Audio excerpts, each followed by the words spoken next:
Nischal Maheshwari, market expert, joining us on the show. Mr. Hi, morning, and thanks for your time. Talk to us about where you're seeing the markets opening today.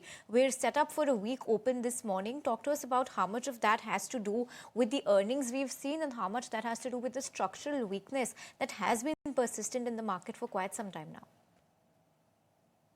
So morning to you and your viewers. So let me just try and see if there were a bunch of results. So there was banking and IT, I think predominantly, and Reliance.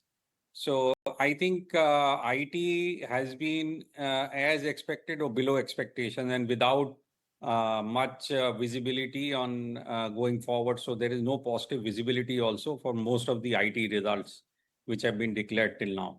So I think it's sort of a mixed bag on the negative signs. On the negative side, banking results were good, except for one-time provisions for both ICICI and HDFC because of some PSL norms. Otherwise, I think the results were better. And their outlook also, both of them guided that they are seeing strong visibility of growth. So that's the two. I think Reliance was also more or less in line. Except for I think retail was a bit of dampener out there, but the other two businesses did well. I just want to make this thing that I have positions in Reliance, ICICI and HDFC Bank. Nishal, how do you look at these two stocks, HDFC Bank and ICICI?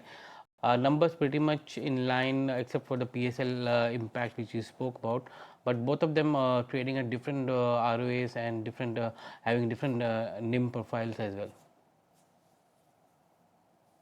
So I think if you really look at it, both of them have not really done much in the last 1.5 years. And that's why the valuations are looking attractive for both of them. But if I really look at it, I think both of them are guiding that they are seeing strong growth coming in the next year.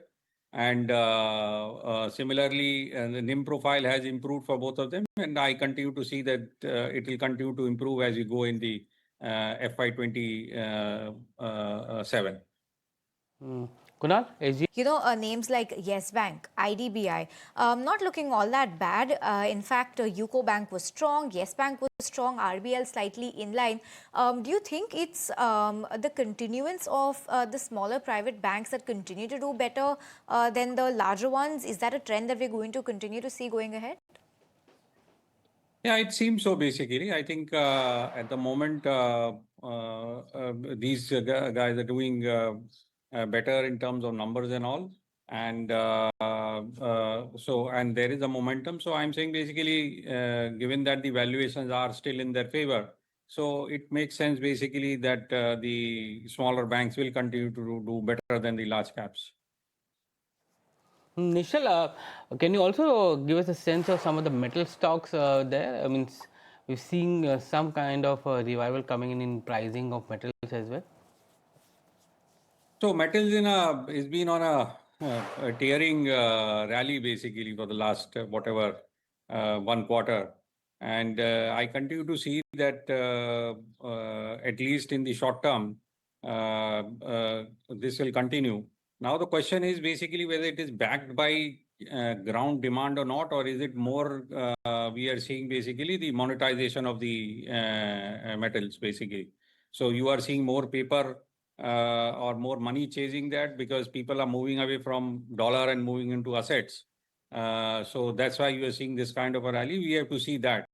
Given that China is still in not in a very strong zone of manufacturing, so the numbers there are not coming out as strong as we were expecting. So we have to be really a bit cautious at these prices. But in the short term, given the rally has been there, basically, I think there is some more room to go.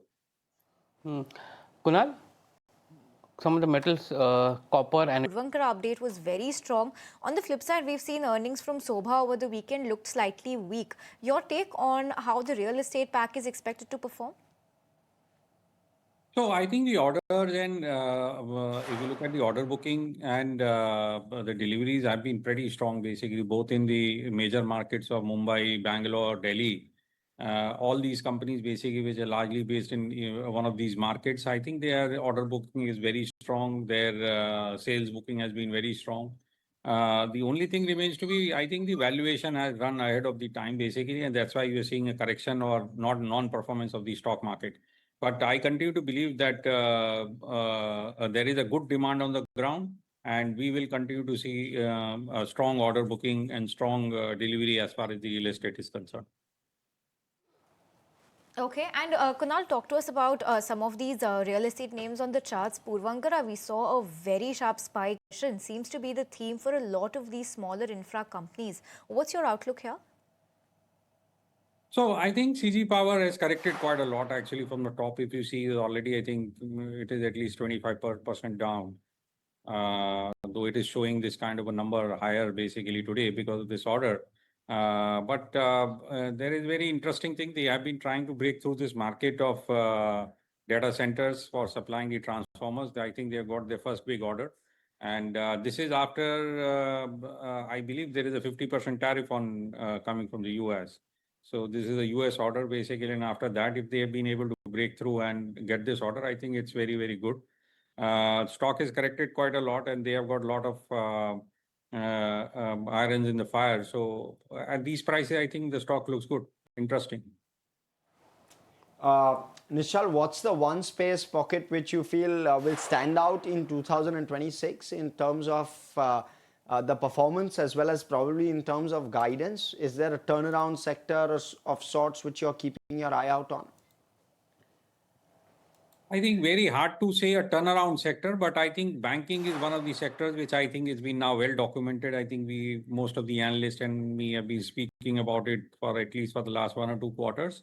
I think metals will still continue to surprise people. I think that is one thing basically because asset ownership, as there is a geopolitical situation which is out of hand, I think more and more money is going to shift towards that. So I think metals will surprise everybody on the upside. And within the banks, would it be the larger lenders that you have a tilt towards, smaller ones, PSU banks, NBFCs? NBFCs have had a phenomenal rally, Nishal. So what next for them? So I think to start with in the first 1 or 2 quarters, it should be the PSU banks which will do it. And then after, I think the larger private sector banks will catch up. Smaller private banks have already done a lot of catch up basically. Now I think re-rating of them will depend upon how they deliver.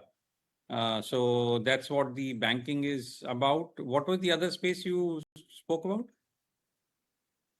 Within the NBFC pack, Nishal, if you have a preference. No, NBFCs, yes, NBFCs will do well basically this year. So if you really look at it, last year it was only the gold companies which have done well basically, but this year I think the situation is getting set for the whole bunch of NBFCs basically across the space doing well, given that the costs are going down and the credit quality is sort of benign. So I think these are 2 good factors for them basically. Okay, Nishal, on that note, we'll let you go. Thanks so much for taking us through that. Kunal,